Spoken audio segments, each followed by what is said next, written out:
नमस्कार दर्शकों, जैसा कि आप जानते हैं फेस टू फेस के इस अंक में आज हमारे साथ मौजूद है जनाब वकार रसूल साहब, जो कि हमारी जम्मू कश्मीर रियासत के एमओएस हैं, पीडीडी, इंफॉर्मेशन और टेक्निकल एजुकेशन। ये हमारे नौजवान नेता है, नौजवान लीडर हैं, जो कि आने वाले समय में हमारा भविष्य भी हैं और यही आने वाले समय में हमारी रियासत के कैबिनेट मिनिस्टर भी होंगे। इन्होंने अपनी इस एमओएस के मिनिस्ट्री के दौरान काफ़ी ज़्यादा प्रोजेक्ट्स को इम्प्लीमेंटेशन में लाया। कई प्रोजेक्ट रुके हुए थे जिनको संपूर्ण तरीके से अभी पूर्ण किया है। आज हम इनसे ये जानेंगे कि किस तरीके से इन्होंने पॉलिटिक्स में कदम रखा और आने वाले समय में हमारी जम्मू कश्मीर रियासत जो है आज 20-22 सालों से आतंकवाद से पनप रही थी, उसको आतंकवाद को नस्ते नाबूद करके किस तरह जो हमारे ऑनरेबल चीफ मिनिस्टर साहब का और साथ में कांग्रेस पार्टी और जो हमारे नौजवान प्राइम मिनिस्टर कैंडिडेट भी कहे जा रहे हैं जनाब राहुल गांधी साहब का सपना है कि जम्मू कश्मीर रियासत को नंबर 1 रियासत बनाना पूरे मुल्क में, ये इन्हीं के कंधों पे भार है। आइए इनसे जानते हैं कि किस तरीके से इनकी पॉलिसीज़ हैं जिससे ये इन प्रोजेक्शंस को पूरा करेंगे। वकार साहब, आपका हमारे स्टूडियो में स्वागत है। जी आदाब, नमस्कार। वकार साहब, सबसे पहले मैं आपसे ये जानना चाहूँगा कि क्या ऐसे सरकमस्टांसिस रहे जब आप कॉलेज में थे या स्कूल में थे तो सियासत की तरफ आपने रुझान किया? एक्चुअली फैमिली जुड़ी थी कांग्रेस पार्टी के साथ। पहले मेरे ताया जी थे, वो डिस्ट्रिक्ट प्रेसिडेंट रहे सोनावाला साहब बनहाली 20 साल, और फिर वो जनरल सेक्रेटरी भी रहे पीसीसी के, एमएलसी भी रहे एक बार जी। इलेक्शन भी उनने 2 लड़ी। उस वक्त वहाँ पे शेख साहब का ज़्यादा असर होता था, तो उसकी वजह से 2 बार वो जीत नहीं पाए। और फिर मेरे वालिद जो थे वो चेयरमैन रहे म्यूनसिपलिटी के, एमएलसी भी रहे। फिर 89 में उनकी डेथ हुई एक्सीडेंट में, तो उस वक्त मैं छोटा था, 11 साढ़े 11 साल का टोटल। तो बाद में मेरी ग्रेजुएशन पूरी हुई तो मैंने बनिहाल में अपना करियर शुरू किया, पार्टी के साथ जुड़ गया। पार्टी में district vice president youth Congress का बना।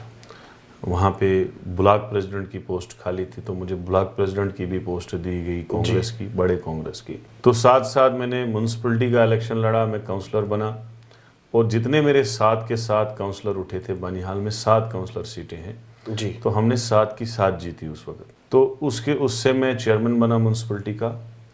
चेयरमैन बनते ही मैंने अपना पॉलिटिकल कैरियर में थोड़ा सा स्पीड अप, कैरियर तो शुरू पहले ही किया था लेकिन थोड़ा सा स्पीड किया। मैंने लोगों के काम किए, जबकि वो म्यूनसिपलिटी काफ़ी वीक थी, वहाँ पे उतना इनकम नहीं था, उतना इंफ्रास्ट्रक्चर नहीं था। तो मैंने प्रोजेक्ट्स बनाए, प्रोजेक्ट्स अप्रूव हुए। जो 300 की दिन की इनकम थी वो 3-3.5 हज़ार पे पहुँचाई जी। बिल्कुल। तो विकास का काम किया वहाँ पे। तो विकास का काम होने की वजह से वहाँ पे लोगों ने अप्रिशिएट किया, नालियाँ बनाई, गली कोचे बनाए, लाइटें लगवाई, पार्कें डेवलप की। तो थोड़ा सा उस टाउन का जो है, जो नेशनल हाईवे पे एक बड़ी इंपॉर्टेंट भूमिका उस जगह की है, बनिहाल की। तो लोगों ने अप्रिशिएट किया उस काम को, मेरे काम को। तो साथ साथ मुझे यूथ कांग्रेस का वाइस प्रेसिडेंट भी स्टेट का बनाया गया। फिर मैं 5-6 साल वाइस प्रेसिडेंट भी रहा स्टेट का। और फिर मुझे पार्टी ने जब मेरी इंपॉर्टेंस देखी, जब लोकप्रियता देखी, अपने इलाके में कॉन्स्टिट्यूंसी में काम करने का एक ढंग देखा, तो पार्टी ने मुझे टिकट दिया। उस वक्त हालांकि मैं 31 और 32 के बीच में था जी। बिल्कुल। तो मुझे टिकट मिला, मैं नहीं कहूँगा छोटी उम्र में, फिर भी छोटी उम्र ही थी। तो मैं एमएलए बन के आया जी। तो एमएलए बन के मैंने अच्छे अपनी कॉन्स्टिट्यूंसी के लिए काम शुरू किया, अच्छा काम किया। बाद में राहुल गांधी जी ने इंटरव्यू लिया, मुझे 2-4 बार बुलाया, तो मुझे ऑल इंडिया यूथ कांग्रेस का जनरल सेक्रेटरी भी बनाया। मैं इंचार्ज रहा बिहार का, उत्तराखंड का, इलेक्शन प्रिपेयरनेस का इंचार्ज रहा, पूरे ऑल इंडिया का ट्रेनिंग देता था बच्चों को जी। तो 2.5-3 साल वहाँ रहा। बाद में यहाँ मुझे मिनिस्टर बनाया गया। इस वक्त मेरे पास 8 मिनिस्ट्रीज़ हैं। एक इंडिपेंडेंट चार्ज है टेक्निकल एजुकेशन जी। उसके बाद मेरे पास मिनिस्टर ऑफ स्टेट पावर भी हूँ, और रूरल डेवलपमेंट का भी हूँ, सोशल वेलफेयर का भी हूँ, और consumer affairs and public distribution, law, parliamentary affairs जी, और इंफॉर्मेशन, और हॉस्पिटलिटी प्रोटोकॉल। ओके। ये सारे डिपार्टमेंट मेरे पास है, और इंशाल्लाह कोशिश करता हूँ कि लोगों को मेरी मिनिस्ट्री में फ़ायदा आए, स्टेट को फ़ायदा हो, खासकर पावर ज़्यादा क्रूशल रहता है। तो मेरी वजह से जैसे जम्मू का इस साल का पावर क्राइसिस तो होती है गर्मी में, कश्मीर में सर्दी में होती है, तो मेरी कोशिश थी कि जम्मू में इस साल पावर अच्छा चले, अच्छा चला। मेरी गुजारिश है कि मैं आपके डिपार्टमेंट्स की तरफ अभी आऊँगा, लेकिन मैं ये चाहता था कि जनता ये इंस्पिरेशन ले, खासकर जो हमारे नौजवान लोग हैं वो ये इंस्पिरेशन लें आपसे कि किस तरीके से आपने अपना पॉलिटिकल कैरियर शुरू किया। जैसे कि आपने बताया कि आपके जो पेरेंट्स थे, आपके ताया जी और फादर, वो कांग्रेस पार्टी में थे, तो आपने उनको देखा कि वो लोगों की किस तरीके से परेशानियों को दूर करने के लिए जिद्दोजहद करते थे, तो आपने उन चीज़ों को अपनाया और आप भी पॉलिटिक्स में आए। जी जी। जब लोग मेरे पास आते थे तो वो कहते थे आपके वालिद ने हमारा ये मदद की, यहाँ पे ये बनवाया, ये काम किया, तो मैंने सोचा क्यों ना यही रास्ता अच्छा है कि जिस तरीके से, हालांकि मेरा अच्छा बिजनेस था, बनिहाल में काम करता था मैं, अच्छा अभी भी है, तो उस वक्त जो है मतलब उसके नक्शे कदम पे चलने की मुझे भी सोचा कि मैं अपने वालिद के नक्श कदम पे चलूं और जिस तरीके से उसने लोगों की मदद की है, लोक सेवा उस तरीके से, हाँ उस तरीके से मैं भी करूं, और यही इम्पोर्टेंट मसला था जिसकी वजह से मैं पॉलिटिक्स में आया। इसमें कोई वकार साहब, दूसरी एक तो सबसे पहले मैं माफ़ी चाहूँगा कि मैं आपके सारे पोर्टफोलियोज को एक्सप्लेन नहीं कर पाया, बड़े अहम पोर्टफोलियोज है इस, और दूसरी बात यह है कि इसमें कोई दूसरी राय नहीं है कि जब आपकी सोच पॉजिटिव हो तो अल्लाह ताला भी उसको फल देता है, अल्लाह ताला उस पर अपना रहमो करम रखता है। जी वकार साहब, अब मैं आपसे आपके एक अहम डिपार्टमेंट, जो सबसे अहम डिपार्टमेंट है आपके पास, पीडीडी, उसके बारे में कुछ चर्चा करूंगा कि इस समय सर्दियों का समय है और बिजली की कटौती, बिजली की जो किल्लत है वो श्रीनगर में रहती है जी, और गर्मियों में जम्मू में रहती है जी। तो किस तरीके से आपने इनको स्ट्रीमलाइन करने के लिए कोई नई पॉलिसीज बनाई है?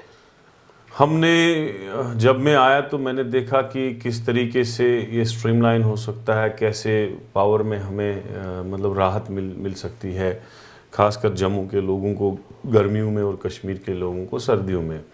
हमने ट्रांसफार्मर डैमेज रेट जो था 36% था, हमने ऑफिसर्स को बताया कि ट्रांसफार्मर डैमेज रेट थोड़ा कम करो। किस तरीके से करोगे?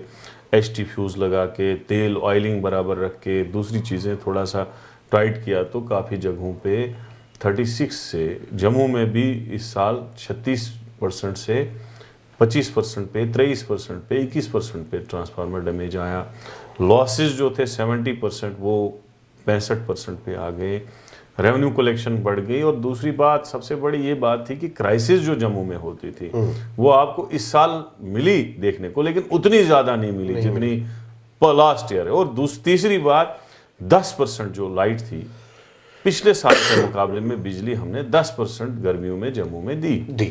और जहां तक कश्मीर का सवाल है, कश्मीर में ट्रांसफार्मर डैमेज रेट बहुत ज़्यादा है इस वक्त। कोशिश की हमने वो भी कम हो जाए, लेकिन वहाँ पे लोड इतना लोग डालते हैं। अगर 100 kV का ट्रांसफार्मर है तो 9-10 घरों में ही वो पूरा हो जाता है। जबकि 50-60 घर होते हैं और एग्रीमेंटेड लोड जो है वो 70-80% ही होता है। तो अब कोशिशें हमारी कश्मीर में भी बिजली मिले। लास्ट टाइम वहाँ पे अनशेड्यूल कट्स हुए थे, फिर हमने कोशिश की कि क्यों अनशेड्यूल कट्स हुए, तो वहाँ पे क्योंकि हम 1000 मेगावाट इस पीक आवर्स में कश्मीर में देते थे लास्ट ईयर बिजली, तो इस साल भी वही 1000 मेगावाट थी, लेकिन डिपार्टमेंट ने कहा कि इसको बढ़ाना पड़ेगा। तो फिर हमने सीएम साहब से बात की तो 1150 मेगावाट इस वक्त हम बिजली दे रहे हैं। साहब, एक और अहम चीज़ आपसे ये पूछना चाहूँगा कि जिस तरीके से आपने कश्मीर की बात की, कश्मीर के लोग जो हैं बड़े पढ़े लिखे और इंटेलेक्चुअल क्लास है वहाँ पे जी। जैसे आपने कहा कि 10 घरों में ही पूरी हो जाती है और उनका जो एग्जैक्टली ऑफिशियल कनेक्शन है वो बहुत कम है, तो उन पे नकेल कसने के लिए आपने कोई कदम नहीं उठाए? मीटरिंग डिपार्टमेंट ने काफ़ी ज़्यादा की। मीटरिंग होने की वजह से काफ़ी लगाम कसी गई, लेकिन मीटर बाईपास किया जा रहा है।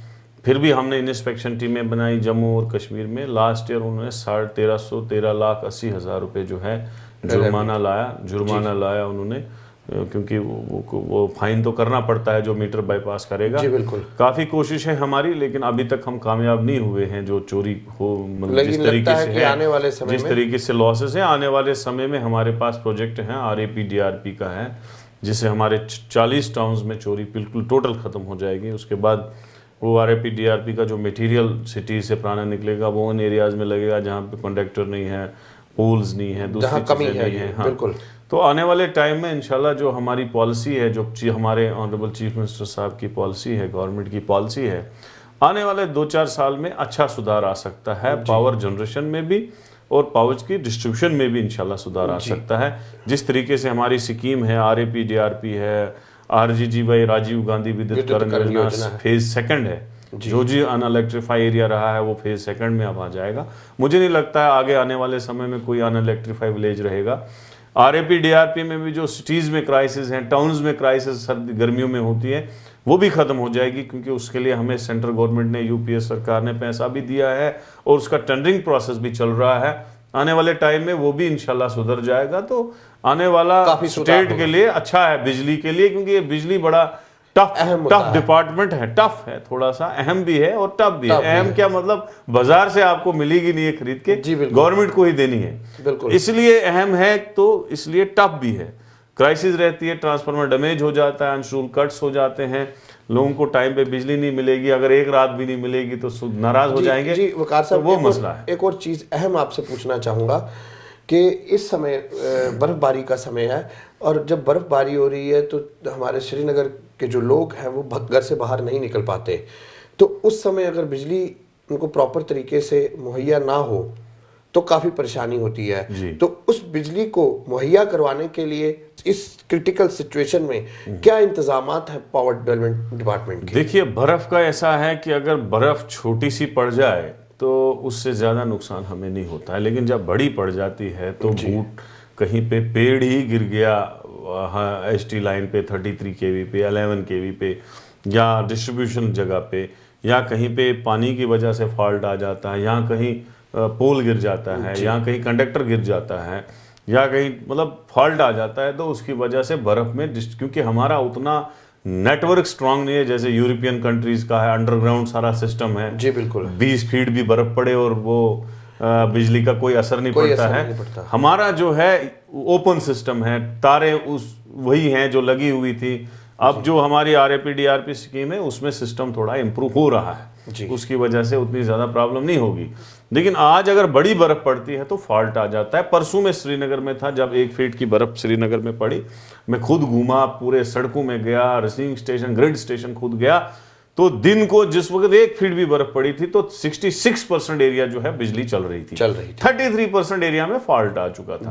अब फॉल्ट एरिया में लाइनमैन जाए, बर्फ पड़ते पड़ते वो प्रॉब्लम हो जाती है, क्योंकि उसकी जान का खतरा हो जाता है। बिल्कुल सही कह तो जब बर्फ रुक गई तो हमने पूरी टीमें लगाई, तो एक दिन में ही सारा मतलब श्रीनगर सिटी और डिस्ट्रिक्ट हेडक्वार्टर, तहसील हेडक्वार्टर सारे हमने चलाए। अलबत्ता 1-1, 2-2, 3-3 दिन लगे, जैसे कि डोरू वेरीनाग एरिया वहाँ ज़्यादा बड़ी बर्फ पड़ी थी, कुलगाम के ऊपर एरियाज में, शुपेन, पहलगाम, तो उनमें है। तो अभी इसके लिए हमारी टीमें तैयार होती है, मतलब उसमें भी काफी सुधार लाया, पूरा सुधार ला सकते हैं अगर हमारे। वकार साहब, अब आपके दूसरे महकमे की तरफ रुख करते हैं, रूरल डेवलपमेंट, वो भी एक बहुत बड़ा महकमा है। किस तरीके से रूरल डेवलपमेंट डिपार्टमेंट को आपने और अच्छा सुधार करने के लिए, क्योंकि हमारा जितनी भी नींव है, जिसको कहते हैं फाउंडेशन, वो हमारे रूरल एरियाज है, पंचायत है, तो पंचायतों को किस तरीके से स्ट्रांग करने के लिए और उनको पूरे उनके हक दिए जाएं, जो कि आज भी कहीं हम खबर सुनते हैं कि इनको ये नहीं मिला, उनको किस तरीके से देने के लिए आपने पॉलिसीज को अपनी स्ट्रांग किया है? देखो, पंचायती राज सबसे बड़ी उपलब्धि है इस कोalition सरकार की, कि पंचायती राज कायम हुआ। जहां तक रूरल डेवलपमेंट डिपार्टमेंट की फंक्शनिंग का ताल्लुक है, आज भी जितना पैसा मरकजी सरकार हमें मनरेगा में भेजती है वो बहुत बड़ी अचीवमेंट है। जी बिल्कुल, करोड़ों का पैसा। अभी आपने देखा कि 5 साल का एड दिया, 4000 करोड़ रुपए हमारे पंचायतों में यूटिलाइज हुआ है। तो पंचायती राज से ये हुआ कि ज़मीन से हमारा पंच सरपंच जीत के आया। पंच सरपंच जीत के आने से मतलब हमारा जो है ज़मीनी सतह पे जो पैसा आता था, जो वापस चला जाता था, वो ज़मीन पे खर्च हुआ। IAY का मकान आया तो सेंटर से आया, इंदिरा गांधी जी के नाम पे वो स्कीम है, इंदिरा आवास योजना, वो भी हमारे पंच सरपंच साहिबान को मिला, उन्हीं की वजह से गरीबों को मिला। दूसरा, हमारा NB मतलब वो नेशनल बेनिफिट, वो जो रूरल सैनिटेशन की स्कीम है, बाथरूम्स की, 10,000 रुपए का, जिसका शौचालय नहीं हो तो उसको हम 10,000 रुपए देंगे शौचालय बनाने के लिए, तो वो भी उन्हीं के थ्रू मिला। एम्प्लॉयमेंट भी जनरेट हुई। तो रूरल डेवलपमेंट डिपार्टमेंट ने कोई कसर नहीं रखी। अलबत्ता 14 डिपार्टमेंट हमारे गवर्नमेंट ने ऑर्डर निकाला, जनरल डिपार्टमेंट ने, कि 14 डिपार्टमेंटों की निगरानी भी उनको सौंपी गई। उसमें से कुछ शिकायत आती है कि कुछ डिपार्टमेंट जो है अभी तक वो अच्छी तरह से जमीनी सतह पे लागू नहीं हुआ है। लेकिन कांग्रेस पार्टी कह रही है 73 अमेंडमेंट लाई जाए, फिर उनको कानूनी हक मिलेगा कि उनके जो हमारी ज़मीनी सतह के डिपार्टमेंट्स हैं, पंचायत हैं, पंच हैं, उनको ज़मीनी सतह के पावर मिलेंगे ताकि वो ज़मीनी सतह पे उसको मॉनिटर करें और उसको यूज़ करें। उसमें हमारी कोalition सरकार की आपस में बात हुई है, तो कुछ अमेंडमेंट्स हैं जो होने वाली हैं इंशाल्लाह आने वाले दिनों में, जो कांग्रेस की डिमांड है, तो उससे 73 अमेंडमेंट के जितने भी लवाजमात हैं वो लागू होंगे और उनको और पूरे पावर मिलेंगे। जहां तक रूरल डेवलपमेंट के डिपार्टमेंट की ताल्लुक है, बहुत अच्छा चल रहा है। जमीनी सतह पे उस डिपार्टमेंट से लोगों को फायदा होता है, वही एक डिपार्टमेंट। इस डिपार्टमेंट में आप कहते हैं कि जो रूरल के एरियाज हैं उनको सेंट्रल गवर्नमेंट ने भी और स्टेट गवर्नमेंट ने बहुत मदद की, लेकिन और भी मदद करने की जरूरत है, खाली उनको और पावर बढ़ाने की जरूरत है। जी वकार साहब, ये तो रहा हमारा रूरल डेवलपमेंट का। एक आपके पास इंडिपेंडेंट चार्ज है टेक्निकल एजुकेशन का, जिसमें बच्चों का पॉलिटेक्निक कॉलेज, ITI कॉलेज ये हैं। इनमें समय देखा जाए तो थोड़ा सा हम लोग पिछड़े भी रह गए हैं, इतना ज़्यादा सुधार नहीं हुआ। तो इन सब चीज़ों में सुधार करने के लिए किस तरीके की आपने नई स्ट्रेटजीज बनाई हैं? देखिए, सबसे बड़ी बात है कि यूपीए सरकार ने हमें पॉलिटेक्निक कॉलेज, हमारे पास होते थे 4, 2 वुमेन जम्मू में और 2 बॉयज़, एक श्रीनगर में, एक जम्मू में, जी बिल्कुल, तो 4 टोटल होते थे गवर्नमेंट के। लेकिन हमारे प्रधानमंत्री जी ने, मनमोहन सिंह जी गवर्नमेंट जो है, यूपीए सरकार सोनिया गांधी जी की हेडेड है, उन्होंने हर डिस्ट्रिक्ट में हमें एक पॉलिटेक्निक दिया जी, जो हमने अब शुरू किया है। कुछ के बिल्डिंग्स भी अब कंप्लीट होने पे आई हैं। रियासी में इस वक्त बिल्डिंग कंप्लीट है, सांबा में कंप्लीट है, कुठवा में होने जा रही है और पूरे डिस्ट्रिक्टों में इस वक्त हमारी क्लासेस चल रही हैं। और जो हमारा मतलब 1,500-2 हज़ार लड़के साल के ट्रेनिंग करते थे, वो ग्राफ बहुत ऊपर चल गया। अब हर जगह पे डिप्लोमा इंजीनियरिंग की ट्रेनिंग हो रही है पूरे डिस्ट्रिक्टों में। और ITIs की जहाँ तक बात है, 50 ITI हमारे इस वक्त चल रहे हैं। गवर्नमेंट ऑफ इंडिया ने और 50 माना था, उसमें उन्होंने फर्स्ट फेज में हमें 19 माने हैं कि 19 ITIs हम अनकवर्ड ब्लॉक्स के लिए दे रहे हैं। ये पहले एक छोटा सा डिपार्टमेंट था, लेकिन अब ये बहुत बड़ा होने को जा रहा है। अब ये डिस्ट्रिक्टों में भी खुल गया, अब ये इसकी ब्रांचेस टेक्निकल एजुकेशन की और खुल रही हैं। तो लड़के जो है, हमारा टारगेट जो है 5 ईयर प्लान में टारगेट जो रखा गया है, उसमें हम इंशाल्लाह लड़कों को ट्रेन कर रहे हैं। और अब जमाना ही टेक्निकल का है। अब आप ग्रेजुएशन PhD कितना भी करो, आप टेक्निकल हो तो आपको रोजगार मिलेगा, आप टेक्निकल नहीं हो तो फिर रोजगार लेने में बहुत मुश्किलात आती है। जी वकार साहब, आपने बिल्कुल सही बात कही। लेकिन जो हमारे पास कई जनता की डेपुटेशन, लोगों की डेपुटेशंस आती हैं कि जो हमारे इस समय वर्किंग पॉलिटेक्निकल कॉलेज या ITI कॉलेज है, उनका इंफ्रास्ट्रक्चर और उनमें फैकल्टी के हिसाब से सुधार होना बहुत ज़रूरी है। तो उस पर भी कहीं आपने अपनी तवज्जो दी? जितने पुराने हैं उनमें जो इंफ्रास्ट्रक्चर है, उसमें कुछ हमें वर्ल्ड बैंक की स्कीमें होती हैं, कुछ मरकज़ से इमदाद मिलती है, कुछ हम स्टेट से डालते हैं, पुराने उस पे चलते हैं। लेकिन नए पॉलिटेक्निक जितने भी हैं, उनमें 13.5 करोड़ रुपए की बिल्डिंग बन गई और उसी में हमारा इक्विपमेंट्स भी सारे आए, उनके डेस्क भी आ गए, उसमें सारा कुछ आ गया। नए जो है मॉडर्न स्टाइल के पॉलिटेक्निक्स हैं, लेकिन पुराने जो हैं वो पुराने हैं, लेकिन उनको भी हम सुधारने की कोशिश कर रहे हैं। और उसमें उनमें ज़्यादा ट्रेड है। अभी पुराने नए वाले पॉलिटेक्निक उनमें 2 ट्रेड्स हमने शुरू किए, इस साल हम एक और ट्रेड शुरू करेंगे, 3 ट्रेड्स। लेकिन पुराने वालों में तकरीबन 10-10, 15-15 ट्रेड्स हैं और लोग अच्छी तरह से करते हैं ट्रेनिंग। जहाँ तक ITIs की बात है, ITI लगभग हम कोशिश करेंगे कि हर कॉन्स्टिट्यूंसी में एक ITI हो। अभी भी काफ़ी 20-25 कॉन्स्टिट्यूंसियाँ हैं जिनमें ITI नहीं है। अभी इंशाल्लाह 19 जो हमें सेंटर से आए हैं वो हम उन कॉन्स्टिट्यूंसियों में खोलेंगे जहाँ पे नहीं है, और वहाँ पे भी लड़कों को अच्छी ट्रेनिंग मिलेगी और लड़के ज़्यादा से ज़्यादा, क्योंकि हम इसकी तरफ जा रहे हैं। एक पहले छोटा सा डिपार्टमेंट था, लेकिन अब ये बड़ा होने जा रहा है, वसी हो रहा है। और इस स्टेट में इस चीज़ की ज़्यादा ज़रूरत है, क्योंकि यहाँ पे हाइड्रो प्रोजेक्ट्स हैं, यहाँ पे रेल के प्रोजेक्ट्स चल रहे हैं, यहाँ पे बाकी अहम ज़रूरत यही है, क्योंकि इससे एम्प्लॉयमेंट जनरेट होती है। ये सबसे बड़ी बात। जी बिल्कुल। जी वकार साहब, एक और अहम सवाल आपसे ये पूछना चाहूँगा क्या सोचते हैं, क्या नज़रिया है आपका जम्मू कश्मीर रियासत के लिए कि किस तरीके से अगर आने वाले समय में भी, अगले थोड़े दिनों में हमारे यहाँ हमारी रियासत में भी इलेक्शन है इसी साल, तो जब अल्लाह करे आप दोबारा से जीत के आए और मंत्री पद आपको दिया जाए, तो क्या नज़रिया है आपके पास कि किस तरीके से आप अपनी जम्मू कश्मीर रियासत को देखना चाहते हैं? देखिए, मैं ये कहूँगा कि इलेक्शन तो होते रहते हैं, किसी न किसी पार्टी को इक़्तिदार संभालना होता है। मैं यही कहूँगा कि हमारी जो स्टेट है बहुत गरीब स्टेट है। इस वक्त भी हमारी 6,500-7 हज़ार के करीब हमारी इनकम है जी, और खर्चा बहुत ज़्यादा है, उससे 4 गुना ज़्यादा खर्चा है। तो मैं यही कहूँगा कि हमारी स्टेट में सबसे बड़ी पहले वही है कि हमारे रिसोर्सेज, ओन रिसोर्सेज, जैसे पावर प्रोजेक्ट्स हैं हमारे, जैसे मैं भी पावर मिनिस्टर हूँ, तो पावर प्रोजेक्ट्स की तरफ हम इस वक्त चलने जा रहे हैं। पावर प्रोजेक्ट्स हम बना रहे हैं और 2020 तक 9,000 मेगावाट हम बना लेंगे, जो हमारा अपना रिसोर्स मतलब पोटेंशियल है। हमारे स्टेट में 16,500 आइडेंटिफाइड पोटेंशियल है जी मेगावाट्स। तो उसकी तरफ हमें थोड़ा जाना चाहिए ताकि स्टेट थोड़ी अमीर हो जाए, और इसी तरीके से टूरिज़्म को थोड़ा बढ़ावा देना चाहिए। तो यही मैं कहूँगा कि हमें नज़रिया रखना चाहिए इस स्टेट को आगे ले जाने के लिए, क्योंकि मिनिस्टर आदमी इसलिए बनता है कि वो उसके लिए जिम्मेवारी बहुत बड़ी होती है जी, बिल्कुल लोगों की तरफ से, कि खासकर जम्मू कश्मीर का मिनिस्टर। हाँ, तो उसको स्टेट का मतलब देखना चाहिए कि वो स्टेट को किस तरीके से आगे ले जाए। जो भी उसको डिपार्टमेंट मिले उसमें बहुत ज़्यादा इंप्रूवमेंट हो, वो उसमें मेहनत करे, ऑनेस्टी से चले। सबसे बड़ी बात है कि उसका डिपार्टमेंट करप्शन फ्री रहे जी, करप्शन ना हो जाए, क्योंकि जो करप्शन का बवाल इस वक्त स्टेट में मुल्क में है, वो करप्शन जो है वो खा रहा है इस मुल्क को।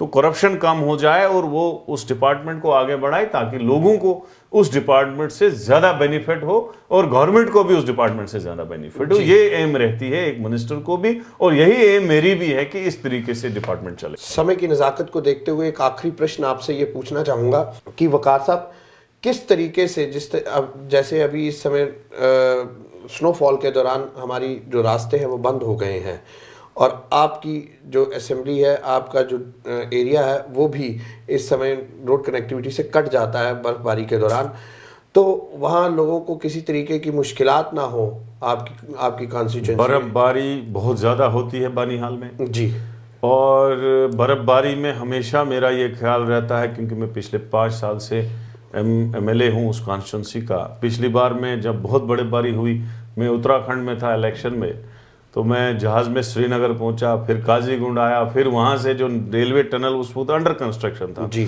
उसके अंदर से पैदल चल के कॉन्स्टिट्यूंसी पहुंचा, वहाँ पे बर्फ़ उठवाई, वहाँ पे पानी का इंतज़ाम किया। लेकिन आज एज मिनिस्टर हूँ मैं, पिछली बार जब बर्फ़ पड़ी तो मैंने पूरा हिदायत दिया और मैंने पूरे हर रोड पे डोज़र लगवाए, बिजली चलवाई। बिजली अच्छी तरह से, अल्लाह का शुक्र है, इस बार बिजली ठीक चली। वहाँ पे ज़्यादा लाइंस का डैमेज, क्योंकि बर्फ़ में तो लाइंस का डैमेज हो जाता है, तो रोड्स क्लियर करवाए। राशन का डंपिंग हमने मोह मंगत में, नील में पूरी करवा दी है 2-3 महीने की, ताकि बर्फीले हाँ प्रॉब्लम ना हो। इंशाल्लाह हम देखते हैं अपनी कॉन्स्टिट्यूंसी को डेवलपमेंट के लिहाज से और इस लिहाज से कि लोगों पे कोई मुसीबत ना आए, उस पर भी हमारी नज़र होती है और मेहनत करते हैं ताकि जिन लोगों ने हमें चुना है उनको हमारी वजह से पूरी फैसिलिटी हो, और जो उनकी ज़रूरियात है, चाहे पानी हो, बिजली हो, सड़क हो, उसको हम कहीं ना कहीं किसी तरीके से उनकी डिमांड जो है वो मीटअप करें, और लोगों को हमारी ये रिप्रेजेंटेशन लगे कि हमने नुमाइंदा जो है वो सही चुना है, वो हमारा हर काम करता है, हम पे पूरी नज़र है, हमारी हमदर्दी है उसको, और वो चाहता है कि सही मायने में मेरी कॉन्स्टिट्यूंसी डेवलप हो। तो इस नज़रिए के साथ में अपनी कॉन्स्टिट्यूंसी के साथ ये बात आपने आपके जो कांग्रेस के प्रेसिडेंट हैं उनकी कह दी, क्योंकि वो भी यही कहते हैं कि नौजवान जो हमारे लीडर हैं उनको लाया जाए ताकि हमारी रियासत जम्मू कश्मीर का और हमारे देश का सुधार हो सके, करप्शन फ्री हो सके। आने वाले समय में देखते हैं कि किस तरीके से कांग्रेस पार्टी नौजवान लीडर्स को लाके एक नया रेवोल्यूशन लाएगी, जिससे हमारा जो भारत देश है वो करप्शन फ्री कंट्री कहलाएगा। जी जनाब वकार रसूल साहब, हम आपने स्टूडियो में आने के लिए बहुत बहुत धन्यवाद करते हैं कि आपने अपना कीमती समय हमें दिया। इसी के साथ दर्शकों, फेस टू फेस के इस अंक में हम विदाई लेंगे, फिर कल किसी नई हस्ती के साथ हाजिर होंगे। तब तक के लिए धन्यवाद। दिग्गज नेताओं व आला अधिकारियों से मुलाकात, महत्वपूर्ण विषयों पर उनके विचार, जानने के लिए देखना न भूलें programme face to face her रविवार रात 9:45 पर सिर्फ और सिर्फ चढ़ती कला टाइम टीवी पर।